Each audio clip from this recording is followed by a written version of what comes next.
Hello and welcome to Champagne Circus, business with a female twist. My name is Yvonne, I'm your host, and today's episode is going to be a solo episode where a girl needs to do what a girl needs to do. Let's pop the champagne and celebrate. Let's look back for the first quarter. I know it's already May, maybe a little bit late, but there's no late, right? And we achieved quite some milestones in the first 4 months of this year. So for me, it feels aligned to do a reflection based on the last 4 months, which is actually a quarter. I'm lost on time sometimes. So it's gonna be a premiere today that we are popping actually champagne in this episode. And to be honest, I think it's a rumor that females can do 2 things in a row. So let me concentrate on popping it first. Whoa! So Little Miss out of time, doing her quarterly reflections in the beginning of May. The first quarter, 2024, January till April, was a very intense one. And I like to share a little bit what we achieved and also the struggles behind and the personal growth I had to go through in order to get there. So, first of all, cheers on you, cheers on us for an incredible first quarter of this year. So wherever you are at, it doesn't matter. It's just the first quarter. It's the beginning. There's always opportunity and magic in a new beginning. And for me, this first quarter was actually a year of new beginning. I started, I think, last year to give every year a theme. And the theme of this year is already outdated. So I decided to give every quarter a theme. And the theme of the first quarter was building a foundation. So what that meant to be was Female Business Scaling is quite a fresh company evolving from more than 7 years of experience. So this brand was initiated and created end of October 2023, so quite fresh. And within the first quarter, we designed the brand. So we have a brand design, we have a message, a vision, values, and the look and feel of it, which by itself is already quite an achievement to go through that process of consciously designing a brand dedicated to grow for you and with you. And I recorded already a solo episode on that. So if you would like to get into the power of branding, the way I experienced it, just go back to one of the episodes. So that was the first milestone, and it gave the whole company an identity itself.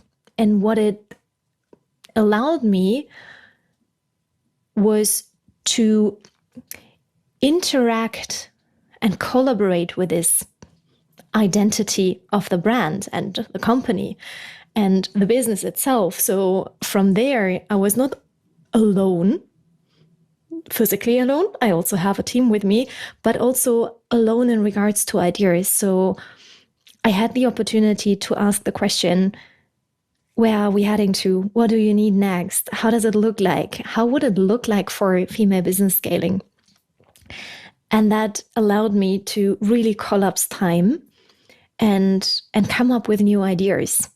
And just recently, I had a conversation with Dr. Kimberly Paddleton, who also said she actually has built her business to 7 figures with the power of a brand interacting and collaborating with that. So go back to that episode to check it out as well.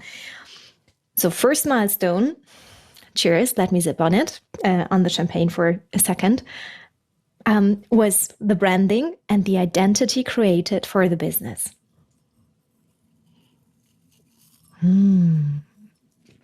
So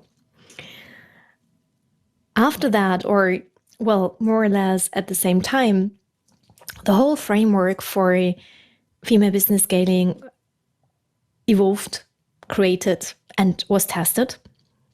And the first VIP clients came into the world. So the first female entrepreneur was knocking at the door saying like, hey, I would like to have a different business, a bigger business. I want to grow it, but I don't know where to start or how to do it and what's the next step. I'm quite overwhelmed, and yeah, it's quite exhausting as well. So we started with a VIP day in January. So the first product was designed, a VIP day, with a specific structure to really connect with the business and the person and do some energetic alignments and analyzes what kind of energy, needs, desires does this business owner, this entrepreneur have in order to create a business that's serving the life she wants to live as well. So we twisted the product a little bit to serve her energy, to serve her life goals, to serve her desires. So she knows what to execute. So we created a little plan, like these are the steps to take now.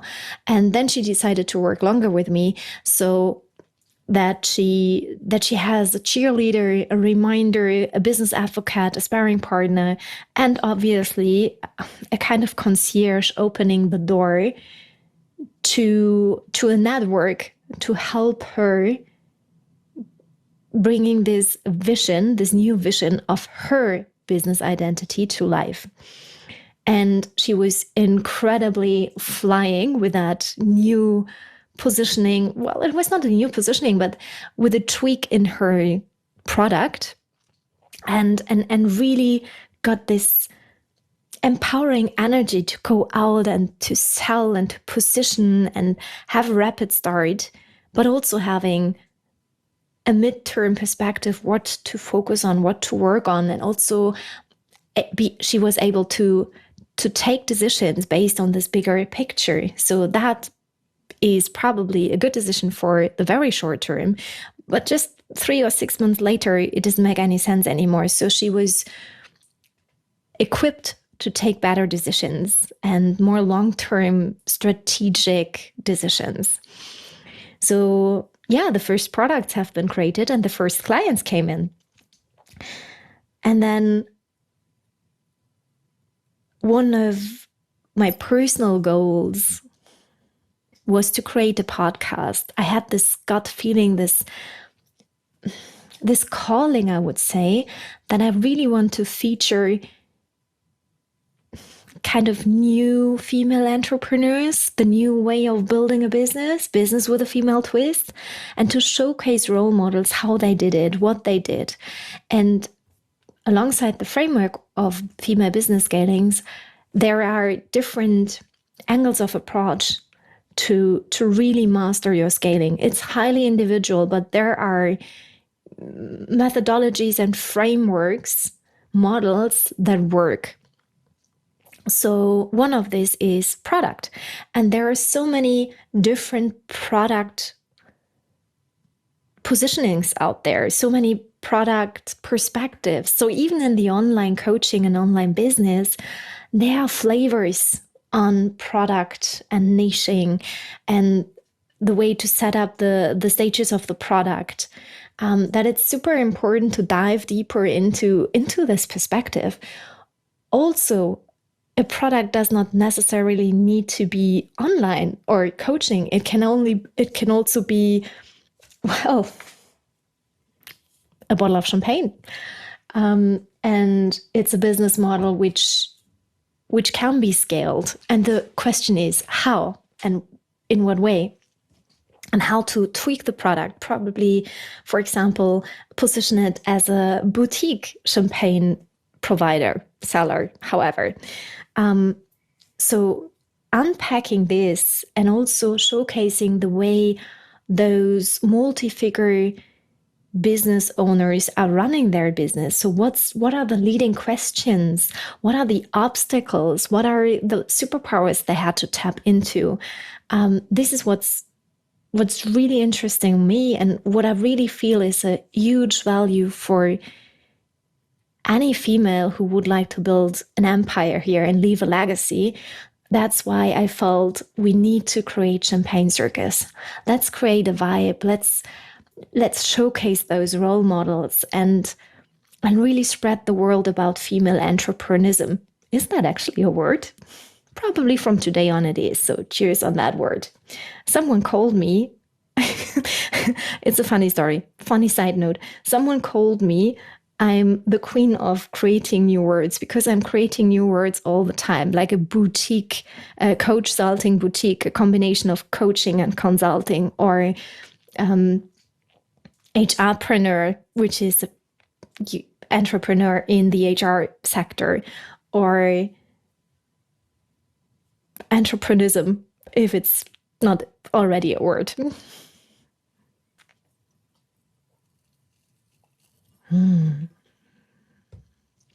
So, moving on. Alongside this podcast, a lot of things happened, and I like to share a little bit about the personal growth I had to undergo in regards to make this even happen. Some people perceive me as a quite extrovert person, quite a bold person. And in some parts, that's true. On the other side, I also have my struggles, right? I also have my comfort zone, and I also have my growth challenges. And one of the growth challenges was to reach out to people and ask them for support. So, as I clearly knew I don't want to have solo episodes, which is, by the way, one of the biggest growth I also undergo currently, to talk to you like talking to a friend, but talking to myself, and record a solo episode. But that's another thing.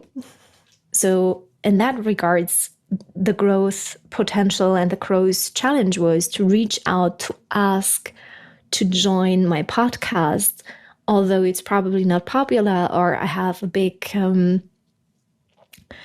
audience following in the beginning, but I have this vision, I have this idea in mind, I have this purpose of the podcast which is bigger than me. So it was driving me. So I reached out to really amazing women showcasing how they actually do their business. And like for me, I think I started quite some episodes with the words of, "Ooh, I'm a fangirl. Ooh, I'm a fangirl." So I reached out to those superheroes of my world, those people I admire, how they do the business, what they do in their business, how I admire them, how they come across in their development, how they share their growth journey or their wisdom.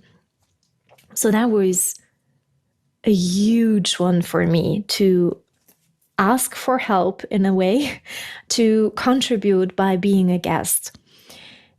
And through doing that, I became more confident in reaching out to my superstars, to those people I admire.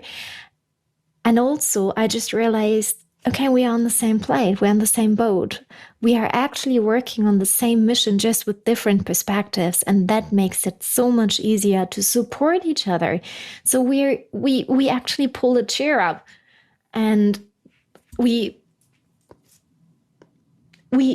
are supporting each other. We are rising together by lifting each other. So it felt like I'm connecting with like-minded people in a way that I never thought it's possible. So yeah, there we are.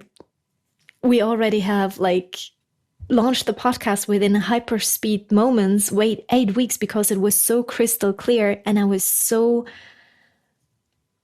committed and devoted to the mission that I have overcome all the personal struggles. And when we launched, we even managed, and there was like a goal I wasn't somehow allowing myself to believe in, but we managed it. So there was a part of me believing that it's possible. We achieved the top 25 in 4 countries, which is incredible, right? And I never thought I could handle that or I could reach it. And we've been there. So that's another really success, not only on a business perspective or a branding perspective or a, KPI perspective, but really on a personal note as well. That was in March. And in April, I have been to a summit. I was presenting a masterclass, Roadmap to Legacy, on the biggest founder event in Germany with more than 8,000 participants and people joining there. And not only did I present the masterclass, I also was an exhibitor. Like, we were presenting female business scaling for the first time to the public with a stand. And it was quite some effort energetically to be there physically and show up and create the space of love and connection. But also in regards to preparation, there were so many things I didn't know about being an exhibitor and being in such a big environment, presenting in such a big environment. So in regards to deadlines, which are much earlier than April, in regards to organizing, in regards to briefing staff for the stand, like huge growth journey. And there's another episode for that. But we've been there, and it was the first time, like, making this bold statement, here we are. This is female business scaling. We want to really empower females to run their business in a way that they love it and to allow them to think big and have a business beyond their wildest dreams and believe in, hey, you can make it happen. So this exhibition was more like a bold statement to the world. I really mean it serious with that company, right? And again, it was a learning journey of accepting help. And help was coming from angles I never thought of. So it was really magical to see how this idea of a joint vision and this picture I have in my mind for the future for females to build their businesses was impacting and inspiring others, and they wanted to contribute with supporting at the stand or designing beautiful postcards or whatever. So it was quite overwhelming for me to hold this love and contribution and connection around the mission of female business scaling. Because one aspect is really to change the paradigm of running and building a business. Not the hardcore way, hustle mode, like it's very popular and common, but more the soft way, the easy way, the flowy, intuitive way, but based also on some hard facts to really make it happen, project plans, whatever. But balance it out.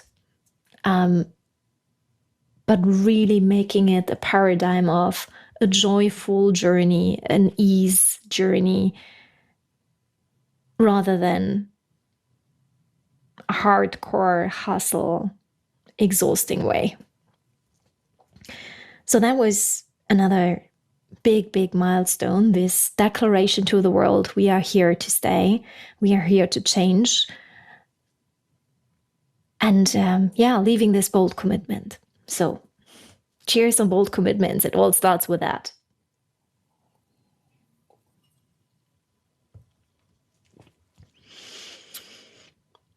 Alongside that, we also created the first free products, like the delegation checklist to download with over 222 things which you can delegate, because I practice what you pray. Of course, it was hard to accept the support, but in regards to mental support, non-paid support, love, and really connection, and this really lifting each other and this sisterhood,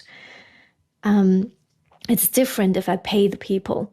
I cannot explain that, but it was a different feeling and sense around that. So I totally believe if you would like to go fast, you can do it alone, but it's very hard and exhausting. If you really want to go far, if you would like to create something really big and outstanding, go together. So that's why this delegation piece, get an idea of what you can delegate, how you can delegate, is so crucial. And in order to support business owners to drop the wheel of endless to-dos, we have the delegation checklist designed, which you can download for free. We will pack the link in the show notes so you can check it out and you get a glimpse of, oh, okay, this is how I can actually scale my time, my energy, my services, my products, by going through the list and get an idea, oh, I can shape it differently. And through all those bits and pieces we delivered with the VIP day, with the first VIP the first VIP client signing up on a container, with the podcast, with a newsletter where we are sharing some behind the scenes all the time. It was evolving, and the Roadmap to Success Masterclass was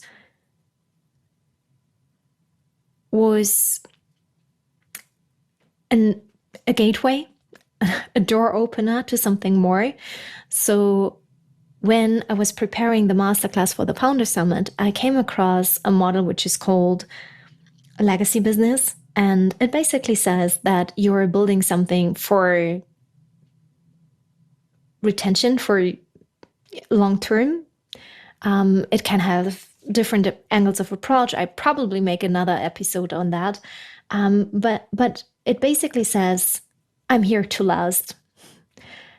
And also, as a different aspect and angle of approach of it, it says, but it's not my hamster wheel I'm building for myself. It's here to last also without me. So I can step away for 6 weeks holidays or probably some months to create something new, or, take a break or whatever. So it's a business which is not purely focusing on yourself, which can be hard if you're, for example, building your business as a personal brand. If you are the product, if you are the one delivering the services, it requires different questions. How can I actually build a legacy business if I am the product, if I am the personal brand? And do I really want that? So it's quite an interesting model to bring into play, to make decisions and to create a roadmap for your business, how to scale it and how to manage it and how to set it up, right? And there's actually a program evolving through it. So it will be recorded in June. And I presented some masterclasses, so maybe there's something coming up as a masterclass before, where we really go through the steps of building this legacy business and introduce this model more in depth. So it opened another box of, I can literally design the way I want my business to be through a model and create this business identity, although I probably still struggle with my purpose a little bit because I have a framework to somehow rub closer to my own purpose, but more importantly, to the purpose of the business. And with the purpose of the business, it gives me some sense of purpose as well. So it's a win-win-win if you feel somehow stuck or if you have an idea in mind and you don't know how to actually get there. So that's another achievement. And this is just in 4 months. 4 months. It's incredible how speedy we have been in bringing that to the world. And as I mentioned before, it came alongside personal challenges and personal changes in behavior and thinking. And some of them I already tackled, like getting out of my comfort zone to ask for help and reach out to foreign people to ask for support or to contribute. Also in communicating my vision and my dream. And that's an ongoing process to hone my communication skills. And if I look back on those personal growth challenges I had to face, was also making decisions. We would have not been able to deliver all those things in hyperspeed if I would not make decisions fast and also leave perfectionism behind. They're like, done is better than perfect. It feels like I mastered that this quarter, because there are several things I would love to see, you know, a little improvement here and there, but we can improve, but it's there, right? The content is the one ruling the place here. Like, done is better than perfect, and we can do the design and the fresh up later anyhow. So making decisions fast, actually making decisions, not being in a freeze mode, realizing when I'm overwhelmed and in a freeze mode, and then having like a toolkit to overcome that quickly in order to make a decision. Because I always say it's only a decision away. And that's practically true. Like, even if we do not do anything, it's a decision to not do anything. Then it's a decision to not take a decision. But really mastering decision making quickly was one thing in the last quarter. I think the next stage of it is how do I actually take a decision? And how can I improve my decision making? But I didn't question any of my decisions I've made. Some of them turned out to be amazing. Some of them turned out to be probably not the best, but each and every single decision was leading into something. And that was the important part of it, the process. So decision making was something I really mastered, fast decision making. And then really holding the energy of who I am and what's the vision, and really showing up and not, how to phrase it, not playing small, really accepting my power and accepting what I can bring to the world, what I can contribute, and owning that. And I'm still in the process of doing this, to be very honest, but I made leaps of faith in this. When we have been at the Founder Summit, I felt like the little girl, who grew up in this area, going back there and now presenting there, having a stand, being one of the business owners. And there were huge names and brands just left and right to me. And I was like, hey, I've freshly founded my company and here's our little stand. But it looked so professional. And it was about the vibe and the energy, because I know what I'm doing. I'm doing it since more than 7 years. So I really know what I'm talking about, but really owning that in that fear. Yes, that's my company. Yes, I am the one who created the frameworks. Yes, I do have this experience. That was really something new. Not playing small in there again. And then what I realized just afterwards, how much sports I did. I started to dance again, and I really went into the sports game. So I think I went to the gym 3, 4, 5 times a week almost. And not because I felt like I have to do it and I want to lose a little bit of weight, but it's not the purpose. The purpose was my body wants it and deserves it. It was really keeping me moving. So even when I was stuck, I felt like I'm going to the gym to get me moving, and that kept me moving, if you know what I mean. So really embedding this power of moving into my routine and into my daily life in a very intuitive and internally motivated way was something out of comfort zone and something really new to me. And it was such a huge help to make decisions fast because I was able to balance my nervous system. I was able to release stress and cortisol through those exercises. And I also somehow treated myself because I can recognize in myself that I stand differently, that I have a different body posture, that I do feel differently in my body just through those movements.